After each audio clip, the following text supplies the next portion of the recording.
কিছু গাছ নিয়ে কেমন যেন এক ধরনের রহস্য ঘিরে থাকে সবসময়, আর নাম শুনলেই কেমন ভূতের অনুভূতি হয়। তেমনই একটি গাছ বটগাছ। বটগাছ সহ যে কোনো বড় গাছ দেখলেই মনে হয় হাজার বছরের বহু ঘটনার সাক্ষী হয়ে দাঁড়িয়েছে এটি। হ্যাঁ, আজকে কথা বলবো দক্ষিণ এশিয়ার প্রাচীনতম আর বাংলাদেশের সবচেয়ে পুরাতন বটগাছের গল্প। ঝিনাইদহ জেলার কালীগঞ্জ উপজেলার মালিকহাট ইউনিয়নের পেথলি সুইতল্লা মল্লিকপুরে রয়েছে এশিয়া মহাদেশের বৃহত্তম বটগাছটি। 11 একর জমি জুড়ে রয়েছে এর অস্তিত্ব। এর উচ্চতা আনুমানিক 250 থেকে 300 ফুট। বর্তমানে গাছটি খণ্ড খণ্ড হয়ে 52টি বটগাছের রূপ নিয়েছে। 1982 সালের আগ পর্যন্ত এশিয়ার বৃহত্তম বটগাছ হিসেবে পরিচিত ছিল কলকাতার বোটানিক্যাল গার্ডেনের একটি গাছ।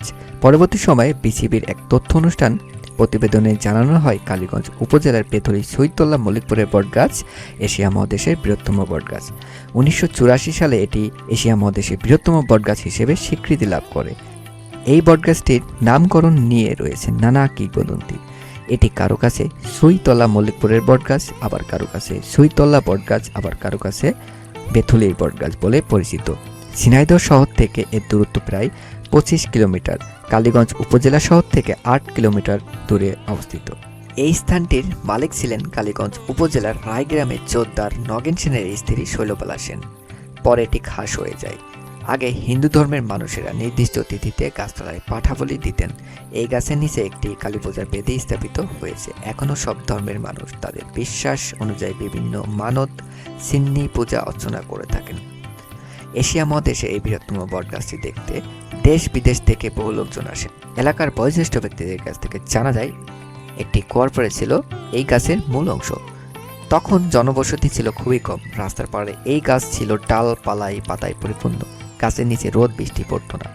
মাঘ মাসের শীতের রাতেও গাছের তলায় গরম থাকতো। গরমকালে গাছের নিচে ঠান্ডা লাগতো। পথিকেরা গাছের তলায় শুয়ে বসে বিশ্রাম নিত।